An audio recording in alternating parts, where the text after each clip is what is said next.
नमस्कार दोस्तों, welcome to Puneet classes. 14 जुलाई के आज के सेशन में हम राजस्थान करंट अफेयर्स समसामयिकी के 7 क्वेश्चन देखेंगे। साथ ही कल की जो आपकी क्लास थी 13 जुलाई का, उसका रिवीजन भी इसी क्लास में हम करेंगे। तो आज मैं आपको जो 7 क्वेश्चन करवाऊंगा, सभी क्वेश्चन इंपॉर्टेंट हैं। तो आप क्लास को लास्ट तक जरूर देखें, क्योंकि 2023-24 में काफ़ी सारी भर्ती परीक्षाएं होंगी। कुछ 23 में होंगी, कुछ 24 में होंगी। उन सभी भर्ती परीक्षाओं में जो राजस्थान करंट अफेयर्स का जो पार्ट आपसे पूछा जाता है, इसके लिए मैं अच्छे तरीके से, बढ़िया तरीके से मेहनत करके हर एक क्वेश्चन का एनालिसिस करके आपके बीच में लेकर आता हूं। तो आप ये क्लास हमेशा लास्ट तक जरूर देखें। अपनी नोटबुक में सभी क्वेश्चन नोट करें। डेली लिखते रहोगे तो 5-6 महीने में आपके पास काफ़ी मैटर हो जाएगा, जिससे आपकी जो एग्ज़ाम होगी उस समय आपकी कोई समस्या ना आए। डेली ये 20 मिनट की क्लास आप डेली ज़रूर देखें। रिवीजन भी होता रहेगा और नए नए क्वेश्चन आपको डेली मिलते रहेंगे। अभी तक आपने हमारे चैनल को सब्सक्राइब नहीं किया तो सब्सक्राइब ज़रूर करें। अपने दोस्तों के साथ शेयर करना ना भूलें, लाइक ज़रूर करें। जितने भी अपने ग्रुप्स हैं उसमें शेयर ज़रूर करें। तो आज का फर्स्ट क्वेश्चन देखो। आईआईटी जोधपुर ने भारत के किस संस्थान के साथ मिलकर पशु विज्ञान, पर्यावरण और जलवायु परिवर्तन पर जीव जंतुओं से संबंधित अध्ययन करेगा? तो जो आईआईटी जोधपुर है, आईआईटी जोधपुर, इसने भारतीय प्राणी सर्वेक्षण कोलकाता है, इसके साथ मिलकर जो पशु विज्ञान, पर्यावरण है, पशु विज्ञान, पर्यावरण और जलवायु परिवर्तन, इसके ऊपर जो जीव जंतु से संबंधित अध्ययन होगा वो इनके द्वारा किया जाएगा। अब इसमें आगे देखो। भारतीय प्राणी सर्वेक्षण कोलकाता विभाग के साथ आईआईटी जोधपुर द्वारा पशु विज्ञान, पर्यावरण और जलवायु परिवर्तन पर जीव जंतुओं से संबंधित अध्ययन के लिए एमओयू हुआ है। इसके बिना केंद्रीय शुष्क क्षेत्र अनुसंधान संस्थान जोधपुर है। ऑप्शन में ये दिए हुए हैं, इनके बारे में देख लो। दो तीन मोटी मोटी बातें बता देता हूँ। तो हाल ही में जो एक काजरी है, इसको शॉर्ट में काजरी बोला जाता है, काजरी। तो काजरी के द्वारा एक मरुसेना नाम से जैविक खाद है, उसका निर्माण किया गया है। और एक गुंदे की एक नई किस्म का भी काजरी के द्वारा नई किस्म है, वो भी काजरी के द्वारा बनाई गई है, जिसमें एक पेड़ से लगभग 1 कुंटल तक गुंदा प्राप्त किया जाता है। गुंदा जो लेसवा बोला जाता है। शुष्क वन अनुसंधान संस्थान जोधपुर है, जिसको आफरी बोलते हैं, आफरी। इसकी स्थापना की बात करें तो 30 जून 1987 को इसकी स्थापना हुई और काजरी की हुई थी 1959 में। ये आप जरूर ध्यान में रखें। नेक्स्ट क्वेश्चन देखो। अगला क्वेश्चन है, ड्रॉप आउट बच्चों को पुनः विद्यालय में जोड़ने हेतु राज्य विधिक सेवा प्राधिकरण द्वारा किस जिले में मोबाइल वैन की शुरुआत की गई है? तो जो बच्चे होते हैं जो ड्रॉप आउट हो चुके हैं स्कूल से, किन्हीं परिस्थितियों के कारण जिन्होंने स्कूल छोड़ दिया है, उसको राज्य विधिक सेवा जो प्राधिकरण है, इसके द्वारा कौन से जिले में मोबाइल वैन की शुरुआत की गई है? तो जैसलमेर जिला है, जिसमें जो ड्रॉप आउट हो चुके जो भी बच्चे हैं उनको मोबाइल वैन के द्वारा इनको दोबारा शिक्षा से जोड़ा जाएगा। अब इसमें थोड़ा आगे देखो। न्यायिक सेवा प्राधिकरण एक्ट के तहत राजस्थान में राज्य विधिक सेवा प्राधिकरण द्वारा जैसलमेर जिले में ड्रॉप आउट बच्चों को पुनः, ये पुनः है, ये गलत टाइप हो गया, पुनः विद्यालयों से जोड़ने के लिए मोबाइल वैन की शुरुआत की गई है। तो जो राजस्थान राज्य विधिक सेवा प्राधिकरण है, इसके द्वारा जैसलमेर में ड्रॉप आउट बच्चों को दोबारा स्कूल से जोड़ने के लिए मोबाइल वैन है, इसकी शुरुआत की गई है। जैसलमेर की बात आई है तो दो तीन इंपॉर्टेंट बातें हैं, वो देख लो जैसलमेर से रिलेटेड। तो यहाँ की जो कलेक्टर है टीना डाबी, इनके द्वारा जैसाण शक्ति नाम से एक कार्यक्रम की शुरुआत की गई है, जिसमें लेडीज फेस्ट, यहाँ की जो लेडीज हैं इसके लिए ये कार्यक्रम है जैसाण शक्ति। एक आप ये ध्यान में रखें। इसके बिना एक कार्यक्रम और यहाँ पर शुरू किया गया जैसलमेर में, स्कूल पधारो जैसाणेरी लाडली, स्कूल पधारो जैसाणेरी लाडली। ये कार्यक्रम भी जैसलमेर में शुरू किया गया, जिसमें 10 से 18 वर्ष की जो बालिकाएं हैं इनको स्कूल में आने के लिए प्रेरित किया जाता है।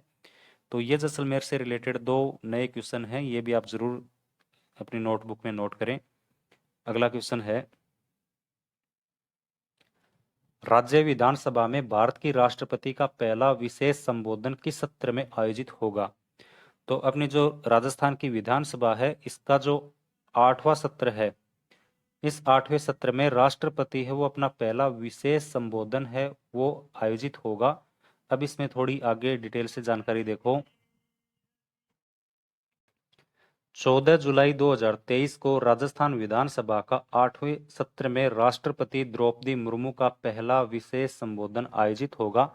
मतलब आज ही के दिन 14 जुलाई को जो 8वां विधानसभा का 8वां सत्र आयोजित किया जा रहा है, इसमें राष्ट्रपति द्रौपदी मुर्मू है, इनका पहला विशेष संबोधन है वो आयोजित होगा। इसके बिना राष्ट्रपति की जो राजस्थान यात्रा रही है 2023 में, उनके ऊपर देख लो, क्योंकि करंट का क्वेश्चन है, यहाँ से भी बनेगा। तो 2023 के अंदर राष्ट्रपति राजस्थान में आई तो यहाँ पर कौन कौन से कार्यक्रम आयोजित हुए वो देखो। तो पहला है कि जो राजभवन है, यहाँ पर संविधान पार्क है, उसका उद्घाटन द्रौपदी मुर्मू के द्वारा किया गया। इसके बिना जनवरी 2023 में महाराणा प्रताप और महात्मा गांधी की प्रतिमा है, इसका अनावरण किया गया। बीकानेर में पावर प्रोजेक्ट है, उसकी शुरुआत द्रौपदी मुर्मू द्वारा की गई। इसके बिना आगे देखो, जनवरी 2023 में सहरिया, ये जाति है सहरिया जाति और कथोड़ी जाति, सहरिया और कथोड़ी जाति, इनके साथ संवाद कार्यक्रम हुआ सहरिया और कथोड़ी जाति के साथ। जनवरी 2023 में पाली के जो रोहट में 18वीं राष्ट्रीय स्काउट गाइड जम्बूरी है, उसका उद्घाटन भी राष्ट्रपति के द्वारा किया गया। जनवरी 2023 में ब्रह्म कुमारी संस्थान जो आबू रोड सिरोही में है, यहाँ पर राइज जो कार्यक्रम है, इसकी शुरुआत भी राष्ट्रपति द्वारा की गई। और फरवरी 2023 में राज्य के प्रथम राष्ट्रीय सांस्कृतिक महोत्सव का उद्घाटन है वो बीकानेर में किया गया। तो ये इंपॉर्टेंट कुछ बातें हैं, ये भी आप जरूर याद रखें। और हाल ही में जो विधानसभा का जो 8वां सत्र है, इसमें राष्ट्रपति का जो पहला विशेष संबोधन है वो आयोजित किया जाएगा। नेक्स्ट क्वेश्चन देखो, हाल ही में लोकसभा अध्यक्ष ओम बिरला द्वारा विमोचन पुस्तक परमवीर प्रताप के लेखक कौन है? तो हाल ही में जो लोकसभा के अध्यक्ष हैं ओम बिरला द्वारा, इनके द्वारा एक पुस्तक का विमोचन किया गया, परमवीर प्रताप। इनके लेखक के बारे में पूछा है, तो परमवीर प्रताप हैं, परमवीर प्रताप। इस पुस्तक के जो लेखक हैं वो डॉक्टर शिवदान सिंह जोलावास हैं, डॉक्टर शिवदान सिंह जोलावास। अब इसमें आगे देखो, शिवदान सिंह जोलावास की पुस्तक परमवीर प्रताप का विमोचन लोकसभा अध्यक्ष ओम बिरला द्वारा किया गया। साहित्य अकादमी द्वारा 2023 का, अब कुछ और अलग इंपॉर्टेंट बातें हैं, हाल ही में ये करंट के क्वेश्चन रहे हैं तो ये भी देखो। तो साहित्य अकादमी द्वारा 2023 का जो युवा पुरस्कार है वो देवीलाल मैया को अंतस्रो ओरमा रचना के लिए दिया गया। ये क्वेश्चन मैंने आपको 2-3 दिन पहले भी करवाया है। इसके बिना कप्तान बोरावड़ की जो पुस्तक है आंगणेरी आस, आंगणेरी आस, इस पुस्तक का हाल ही में विमोचन हुआ है। और अनिल कुमार साखला है, अनिल कुमार साखला, इनकी पुस्तक है अनिल कुमार साखला की बहते आंसू की भाषा, ये अनिल कुमार साखला की रचना है। नेक्स्ट क्वेश्चन देखो, जनजाति क्षेत्र के शैक्षिक उत्थान के लिए राज्य सरकार ने कितने नए जनजाति आवासीय विद्यालय खोलने की मंजूरी दी है? तो जो जनजाति क्षेत्र है, इनके द्वारा शैक्षिक उत्थान के लिए 7 नए जनजाति आवासीय विद्यालय खोलने की मंजूरी दी है। अब इसमें थोड़ा आगे देखो, ट्राइबल एरिया डेवलपमेंट, जिसे टीएडी बोला जाता है, इस विभाग द्वारा जनजातियों का सामाजिक, आर्थिक और शैक्षिक विकास के लिए विभिन्न कार्यक्रम का संचालन किया जाता है। जनजाति क्षेत्र के शैक्षिक उत्थान के लिए सरकार ने 7 जनजाति आवासीय विद्यालय खोलने की मंजूरी दी है। अब ये 7 कहाँ पर खोले जाएंगे वो देखो। तो पहला है वो सुमेरपुर पाली के अंदर, दूसरा सवाई माधोपुर में, तीसरा वो बैंडोली है, ये भी सवाई माधोपुर में खोला जाएगा, एक केकरी अजमेर में, एक जालोर में, एक चीखड़ी गांव डूंगरपुर में और एक देवली टोंक में। यहाँ पर ये 7 जनजातीय आवासीय विद्यालय खोले जाएंगे। इसके बिना चीखली गांव की बात करें तो यहाँ ऊपर राज्य का दूसरा हैंगिंग जो ब्रिज है, मतलब झूलता हुआ जो पुल है, वो यहाँ पर बनाया जा रहा है चीखली गांव में। नेक्स्ट क्वेश्चन देखो। राजस्थान संगीत नाटक अकादमी द्वारा आयोजित 2 दिवसीय बाल प्रतिभा खोज प्रतियोगिता में प्रथम पुरस्कार किसने जीता?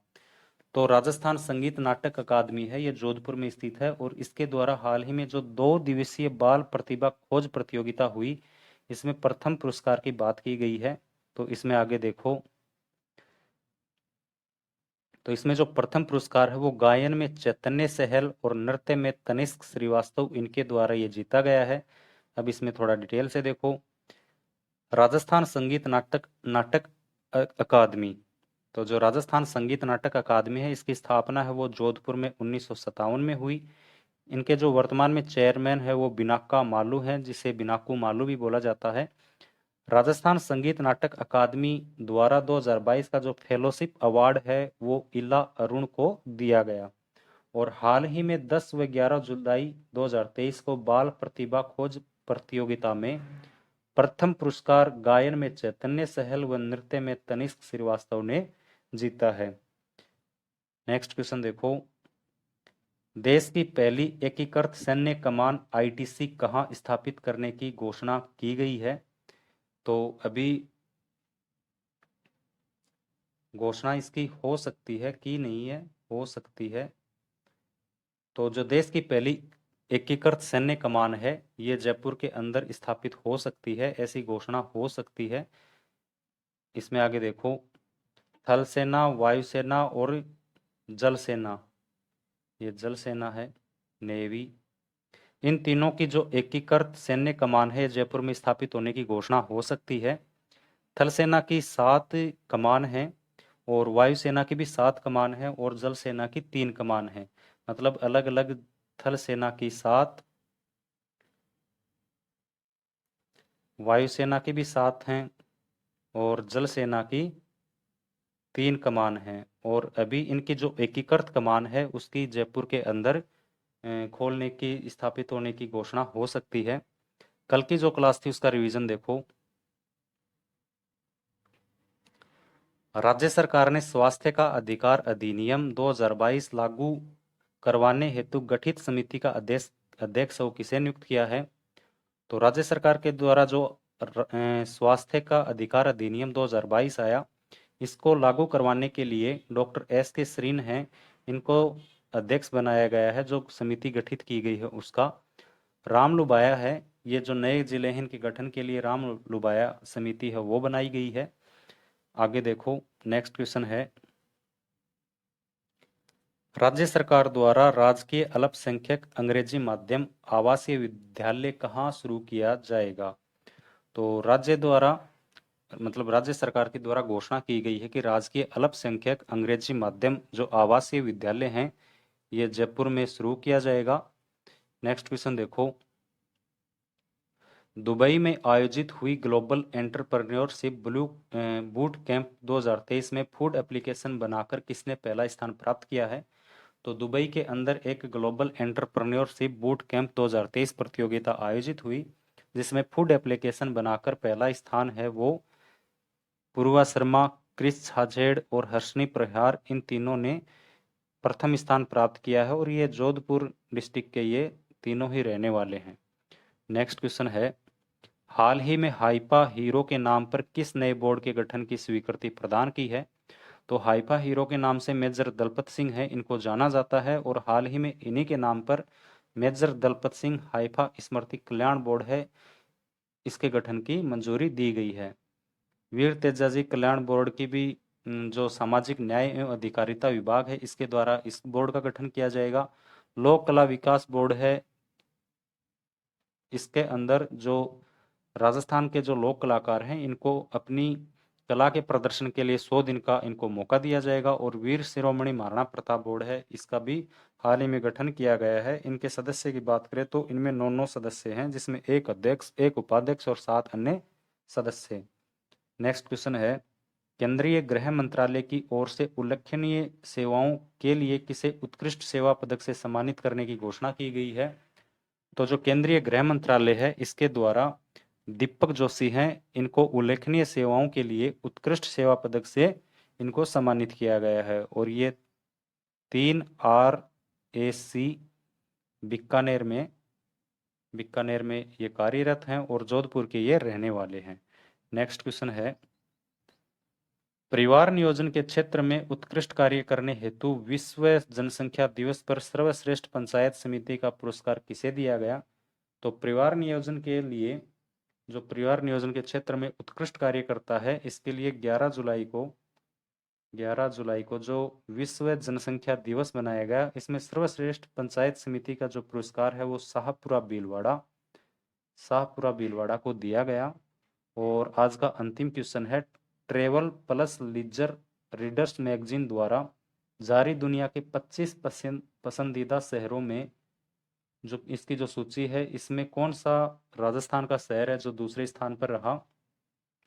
तो जो उदयपुर शहर है, उदयपुर, ये travel plus leisure readers magazine जो मैगजीन आती है, इसके द्वारा 25 पसंदीदा शहरों की जो सूची जारी की गई, उसमें उदयपुर है ये सेकंड स्थान के ऊपर रहा।